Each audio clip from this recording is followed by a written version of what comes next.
Iya, selamat malam Pak Muzakir. Waalaikumsalam warahmatullahi wabarakatuh. Apa kabar Pak Muzakir? Baik, sehat walafiat. Walaupun mungkin dekat-dekat ini lagi gagal panen ya Pak karena wabah ulat bulu.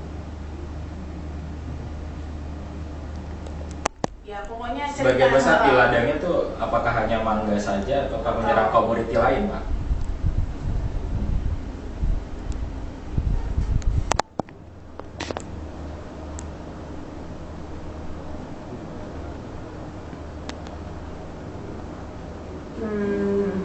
Itu berapa lama Pak sampai akhirnya kira-kira ya awal dari ulat bulu itu menyerang pohon itu sampai akhirnya 90% itu daunnya habis, itu kira-kira berapa lama Pak?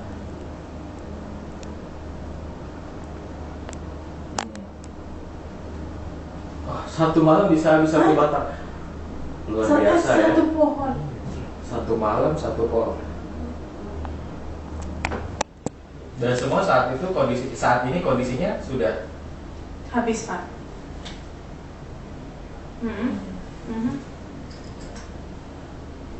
mulai habis atau berkurang kali ya ulat bulu. Ulat bulunya Dan juga Mas Fadil, Sekjen Aliansi Petani Indonesia. Ada mungkin yang mau ditanyakan? atau disampaikan Disampaikan kepada mereka beliau-beliau ini yang mungkin juga expert dan mengerti sekali akan ulat bulu kayaknya.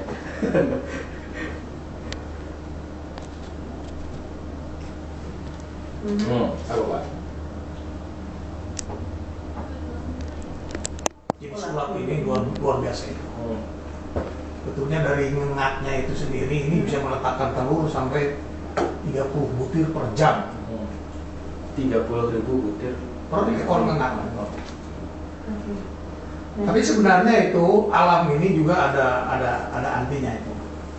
Seperti yang tadi saya katakan ada entomopatogen itu.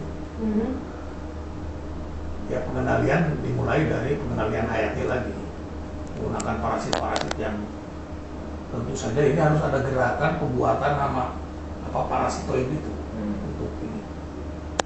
Dan pengamatan faktor biotik dan abiotik di lapangan dan juga pengendaliannya ya.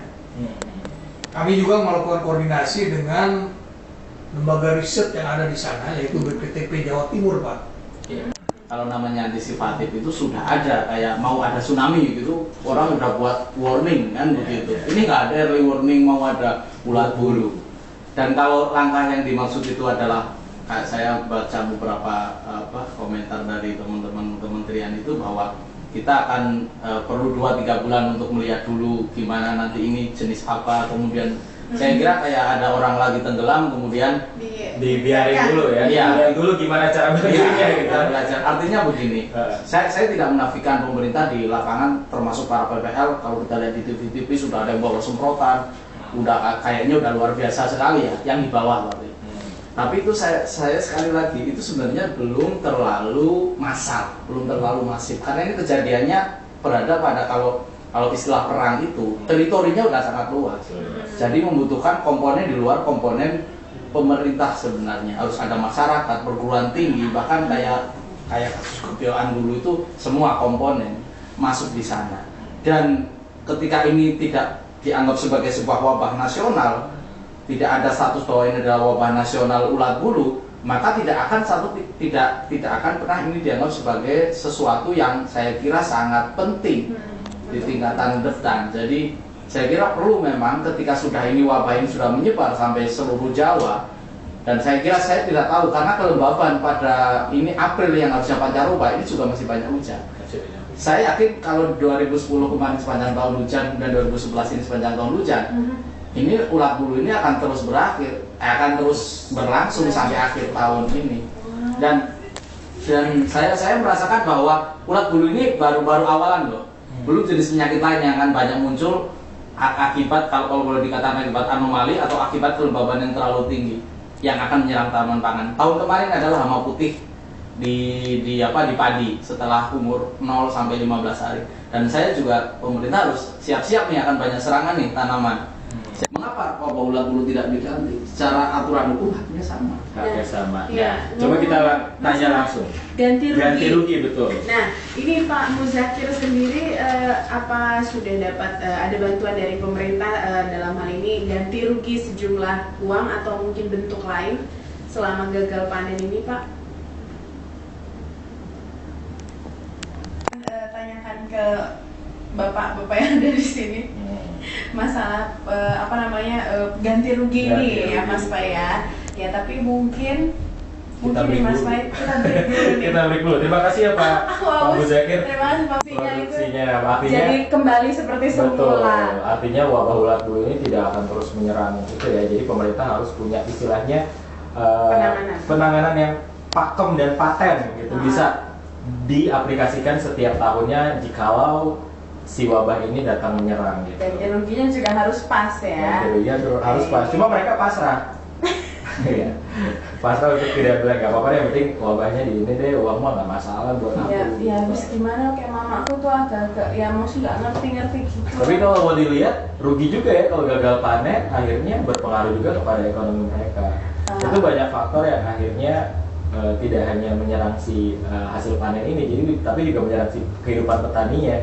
Nah, coba kita tanya kenapa kemudian wabah ulat bulu ini bisa begitu cepat dan begitu dahsyat sekali menyerang perkebunan masyarakat. Ada seorang ahli guru besar dari IPB yang meneliti seputar wabah ulat bulu ini. Kita tanyakan langsung ke Bapak Aunun. Selamat malam Pak Aunun. Apa kabar Pak? Alhamdulillah. Kita sedang bicara wabah ulat bulu malam hari ini di Lesehan Komunitas. Ya. Apa, Pak? Sudah biasanya petani akan menanggung semua itu, dan saya yakin mereka karena sebagai orang beriman mereka akan mesti punya cara. Ya. Dan yang kedua adalah untuk pemerintah yang saling saya perhatikan adalah bahwa ini jangan jadi alasan untuk nanti 2 bulan kemudian impor mangga. Alasan ulat bulu nyerang terus besok impor mangga. Jadi, ini sesuatu yang itu, dan yang terpenting adalah sistem pertanian kita harus kembali ke alam, dan itu udah mau nggak mau alam mendidik kita untuk begitu. Dan harus dibenahi pastinya ya. Betul. Iya. Kalau Tipsnya saya kira harus saya kemukakan mungkin secara lebih komprehensif dan integral lagi ya. Antaranya tips pengendalian itu. Mekanik. Ya. Misalnya dengan melakukan membakar, mengumpulkan ulat itu dan memusnahkannya. Memusnahkannya. Kemudian Apabila jumlahnya ataupun populasinya lebih banyak lagi, tentu saja kita harus memilih insektisida alami, baik itu menggunakan insektisida hayati berupa parasitoid yang seperti tadi dikatakan oleh Pak Profesor Aurora. Ya, ada yang namanya itu NPV itu virus yang bisa menyerang itu pupa. Kemudian juga Bovaria dan juga jamur metarizium gitu. Yang itu cukup ampuh juga untuk menghambat perkembangan daripada ulat bulu ini. Kemudian yang kedua, gunakanlah insektisida nabatinya. Bisa daun limba yang tadi saya katakan dan sebagainya, itu banyak sebenarnya antinya itu ada di daerah masing-masingnya. Kalau mungkin di daerah Sumatera mungkin ya kalau tidak ada pohon tembakau ya gunakan misalnya gadung yang di sana. Sesuai dengan keadaan ataupun lokal spesifik yang ada di daerah-daerah. Kita ini kayak sumber daya genetik, hanya pemanfaatannya yang begini. Kemudian apabila langkah 1 dan 2 ini masih tidak bisa juga, baru kita lakukan pengendalian secara kimia, tapi dengan memperhatikan insektisida sintesis yang memiliki persistensi yang rendah, ataupun daya urainya itu cepat ya, cepat terurai itu, sehingga tidak membahayakan bagi tanaman manusia. atau pohon dan juga manusia. Dan ini sintesis itu kan berbahaya sekali, bukan hanya serangga musuh alami ataupun parasitoidnya yang mati, Jangan-jangan manusianya juga orang di dunia juga kita terperangkap oleh sisi kimia itu. Nah, itu harus diperhatikan itu. Baik, terima kasih banyak Pak Yus dari Oman dan juga Mas Fadil dari Sekjen Aliansi. Dan yang paling penting ini adalah Apa lagi Pak? Satu. koordinasi ini, saya katakan koordinasi sinkronisasi dengan pemerintah daerah, kemudian kelompok tani dan masyarakat. Karena pada akhirnya juga masyarakat sendiri yang berperan sebagai aktor di dalam penanggulangan ulat bulu tersebut. Baik. Yang ketiga, yang terakhir, yaitu sosialisasi dan pemberdayaan masyarakat dalam pengendalian ulat bulu, termasuk juga pelaksanaan pelatihan ini dari pemerintah ini perlu sekali. Dan harus gerak cepat, langsung bergerak ke lapangannya, tidak lagi wacana-wacana. Baik, Pak Ida, Mas Fadil sudah tenang, bisa itu tinggal pengaduan. pengaduan. Jangan sampai kita. Memang kita ini tempat pengaduan. Terima kasih banyak untuk Anda pendengar radio komunitas di seluruh Indonesia. Senang sekali bisa berbagi lagi informasi di website komunitas malam hari ini. Tapi sayang sekali Kenapa nih? kita harus bisa. Iya, semoga informasi yang tadi kita berikan bermanfaat ya Mas Mai. Wabah juga Insya selesai Allah. ya. Insya Allah. Akhirnya saya Rifai. Saya Eva Salam demokrasi.